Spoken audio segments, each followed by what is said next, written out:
অন্ধকার ঘরে কাগজের টুকরো ছিঁড়ে কেটে যায়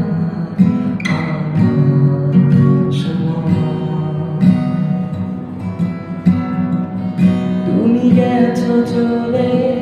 যাওনি বিস্মৃতি অতলে